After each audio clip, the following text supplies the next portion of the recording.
Colonel Ellen Santiago was the leader of a large unit of soldiers stationed at Washington, D.C. on the eve of the Great War. When the bombs started dropping, she led her unit to safety, then looked for a way forward, out of the horror they were now experiencing. With no sensible alternatives, Santiago led her men away from the still smoldering remains of Washington, D.C. to Appalachia, following rumors of the White Spring congressional bunker, and eventually arriving at Thomas Eckhart's doorstep with minimal casualties, losing only 5 men on the way. The secretary was elated to have a veteran at his disposal and lured her into service with promises of revenge against the Reds. Santiago tried not to show interest, but she was caught up in the want of revenge. Agent Gray, the secretary's right-hand man, had his suspicions as a longtime intelligence operative. He found it suspicious that the colonel managed to reach White Spring while taking such minimal casualties, and the way she rebuffed his attempts to inquire about the state of the capital did not help. Gray finally relented when Santiago explained that they went for the White Spring because these rumors were the only thing they had to go on. Their families were scattered to the winds or dead. The White House was hit with a thermonuclear weapon, and the only place where they thought they could find any remnants of the government was the White Spring. Gray did not pursue the topic. With an influx of veterans, the work towards Eckhart's plan to eradicate communism advanced at a rapid pace. The experiments with mutations continued in parallel with work on accessing the nuclear arsenal, resulting in many working serums, as well as the first scorchbeasts, accidentally created when Enclave scientists exposed irradiated bats to biochemical experiments the previous year. Eckhart ordered further study of the creatures in controlled habitats at the abandoned AMS mining complexes while keeping the officer corps in the dark. Just 3 months later, in January 2083, Eckhart's men completed reprogramming the Appalachian election machines. Although General Harper expressed reservations about mobilizing men to vote for Eckhart, granting him the title of president, the secretary believed it was necessary to give the men of the Enclave an authority to look up to. They only knew 2, God and the president, and there was no way to create the former. Eckhart wasted no time in asserting his newfound authority over his subordinates, Colonel Santiago in particular. In one notable instance, he revoked a sergeant's permission to leave the bunker and search for his wife in the region, berating the colonel for giving special leave in wartime and potentially leading an outsider to learn about the bunker and join the Enclave as a little housewife. Santiago had no choice but to accept Eckhart's stance. However, the president's heavy-handed approach started to make the colonel reconsider her decision to join without full knowledge of what was going on at the White Spring.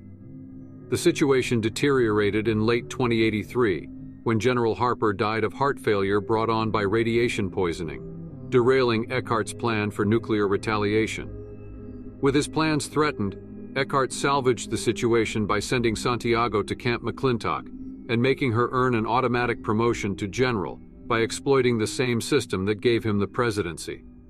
Santiago succeeded, although the way in which she earned the stars disgusted her. Still, it worked for Eckhart. Not only did he have a general and thus the means to access the silos, he could also offload the task to seek out nuclear launch codes to her and her men. The search was complicated by the way in which the codes were distributed, assigned to aides de camp to carry on their backs or delivered by automated cargo bots, but also the fact that even with the key and codes they couldn't launch without somehow tricking the automated system into raising the alert level to DEFCON 1. Eckhart and Gray already had a plan in motion for this occasion, aiming to use the Liberators, Huntersville mutants, and the mighty Scorchbeasts to unleash hell upon Appalachia and trick the system into believing an invasion was underway.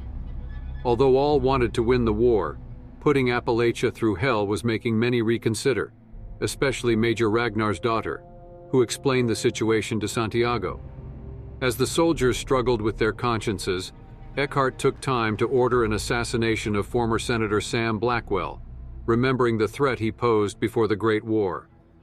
The senator's sudden appearance at Harper's Ferry and subsequent elimination of an Enclave operative left the president furious, while the petty retaliation just alienated Santiago further. Believing all the cards to be in his possession, the president ordered the attempts to raise the DEFCON levels to begin. Liberators and super mutants were unleashed on Appalachia, but all they managed to achieve was barely a tick on the DEFCON counter. Angry with the half measures and lack of success, Eckhart planned to move ahead with even more radical attempts. However, his single-minded pursuit of nuclear capability and the sheer amount of bloodshed in the process finally broke the straw. General Santiago realized that revenge against the Reds was not worth paying such a steep price and confronted Eckhart in July 2084, threatening to leave with her men. The president tried his usual flattery and playing on Santiago's thirst for revenge, but she remained adamant. Realizing that he was in danger of losing, Eckhart instead chose to incapacitate her with a knockout agent and keep her in an artificially induced coma until he had need of her clearance. She was kept in this coma until June 2086. With nobody to oppose him, Eckhart unleashed the Scorch Beasts on Appalachia, with the terror and destruction brought down by them successfully raising the alert level to DEFCON 1. Dismayed and demoralized by the brazen disregard for American life, Santiago's loyalists and members of Eckhart's officer corps staged an open revolt. Fighting off robots and Eckhart's troops, Jackson and one-time Eckhart supporter Major Ragnarsdottir revived Santiago, who gladly assumed leadership of the uprising. However, while Eckhart was placed under arrest, ultimately the uprising failed. Santiago's decision to blow Modus up backfired, and the AI turned on all human members of the Enclave.